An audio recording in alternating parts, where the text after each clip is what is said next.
Our chefs on a shoestring, all about the budget this morning. John Shook and Vinny Dotolo here with me. Spent years catering on tiny budgets in makeshift kitchens, and now they're sharing the secrets of cooking without a lot of fancy money or tools in their new book. I love this title, you guys. 2 dudes, 1 pan.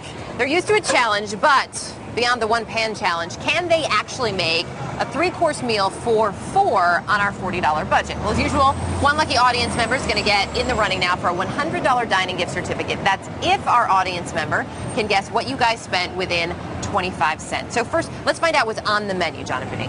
Today we actually have a watermelon and arugula salad with feta cheese, as well as a fluke fish that's going to be pan-seared with grape salad, and we also have a whatever upside down cake. I just love the name of that, whatever upside down cake. You can make it whatever you want. Cost of that could go anywhere. Okay, exactly. So we know the menu now. We're gonna check in now with our audience member to see what you think all of this fine 4-course meal can be had for. $36.75. All right, $36.75. There's the magic number. We'll let the gentlemen start cooking here. And so as you do, if we're going through this here, if we're starting over there, I'm guessing with, you're doing a lot of chopping here. This is for the watermelon and arugula salad. This is the mint and basil for the watermelon salad, which John's going to mix over here. Okay. And I'm just going to throw this in here for him. So just cubes of watermelon, arugula, mint, basil. Exactly. Really simple, This is straightforward. just lemon juice that I'm putting on the arugula and watermelon right now, olive oil and grapeseed oil as well. Just really good, clean summer flavor. A nice, refreshing summer salad. Exactly. Yeah. Something you as well want as right now feta this time of cheese. the year.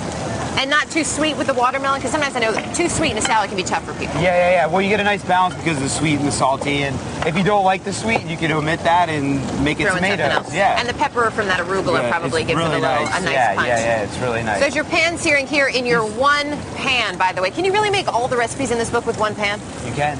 The pans are actually dividing the chapters rather than it be divided by protein or salad or vegetable. It's divided by the actual pans. Okay, gotcha. So you came up with the recipes to use in each of these pans. Exactly. So here you've got you're using fluke. Can we use today. Pretty much any whitefish? Any whitefish, tilapia, sole, they all work. Whatever works for your budget and your family, it's great. Okay. Fluke is our favorite right now. And the book, in a lot of ways, too, I should point out the book's actually good for budget-conscious folks in terms of gadgets in your kitchen, because that's always kind of tough when you see these recipes and you think, I don't have that large $300 mixer. When our catering company just started out, we only had a couple pans. So this is actually back from when the catering company was originated. Me and Vinny only had a couple pans to work with. For him. So now, obviously, we have a ton of pans. Did you keep the old pans out of curiosity? Oh yeah, we did actually, but they're super beat down now. Do you have them on display in one of your restaurants? No, they're actually buried in the back of my kitchen cabinet at my house right now. So, which is sort of like a storage unit. That's great. So you're mixing up. This is the grape salad for underneath the fluke. Okay, and all it is just some grapes cut in half, some chives, some lemon juice, and a little bit of olive oil. Okay. And then I'm going to make the vinaigrette that goes on top of the fish. A little white wine vinegar. A little shallot. A little lemon juice. And this is a nice thing I have to say. Making your own salad dressing is actually pretty easy. It's really easy. Once you get all the ingredients all in front of you, it's 1-2. It's right there. Okay. So a little olive oil, a little grapeseed or canola oil, whichever works best for you. Does it matter? Because I noticed you use grapeseed oil for both that and for the arugula salad. Yeah, it's more of a neutral oil you're trying to use with not too much flavor, because olive oil has a really pungent flavor, especially good olive oils. Right. And you shouldn't really be cooking with good olive oils. You should probably be finishing salads with good olive oil. Okay. So a little grainy mustard in there, just a pinch of sugar, just kind of balance it out. Okay, balances out some of your flavors. A little humid out here today. It is a little humid out here today. It's like August and September switch months, and no one told us. But that's all right. A little thyme, a little tarragon.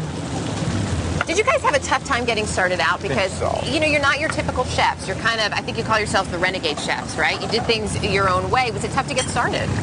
We actually got kind of lucky, and we just started, just making really good food, and people just totally embraced the food and kind of allowed us to do whatever else we really wanted to do. So, is this what you always wanted to do? When did you discover that passion for cooking? Really young. I actually been cooking professionally since I was 15 years old. Wow. So I've been doing it for a little bit now. And it seems to be working out well for both of you. Yeah. Which is good news. And we love it, This is, you can't ask for more than that in your job. Do what you love. Yeah, it's Absolutely. great. So as you're getting that ready and plated up, the whatever upside down cake. The pineapple is passé. Is this what you're saying? The pineapple upside down cake? The pineapple isn't passé, but the pineapple is a wintertime fruit. Okay. So we're using plums today, which is in the summertime. Basically, you want to just lay these out kind of like soldiers in a line. What do you have here? Is this just like butter? This is a basic butter and sugar kind of caramel mixture that you heat up on the stove and then pour into the bottom of your buttered pan. Okay. And then basically, like I said, you line these all up in a row throughout the whole pan, and then this is your end result here. And what we're gonna do is I'm gonna put this down like this to make it a little safer. And the all-important flipping a cake onto a plate skill. Yep. One that took me years to master. I would mess that up, actually. That's why I gave it to him, because I was like, that's a little bit too difficult for me. Or we could just leave it in the dish. That would be fun. No, it's coming out. It's coming. I can see it. It's coming. It's coming. Look at that. Is it right there? Beautiful.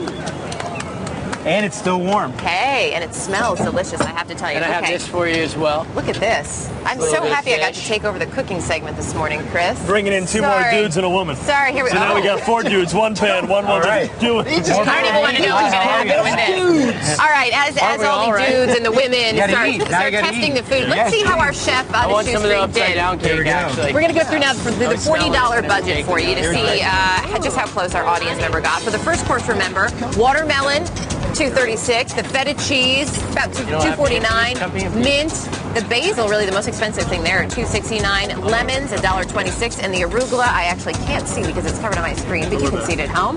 Fluke there, I was told, John said we're using the fluke because it's a little less expensive, but just as good. A nice flaky white fish. You've got the shallot, tarragon, thyme. Adding up everything else, the grainy mustard. These are all the things you put in the dressing. Remember the lemon, the chives, the grapes. Chris doesn't even care about the second course. He's eating. The third course right here, plums, cornbread, butter, $2.29, and that heavy cream. If we add all of those up, the total, $38.37. Alexandra, you guessed, what was it? $36.75. Okay. $36.75. Okay, so she didn't win.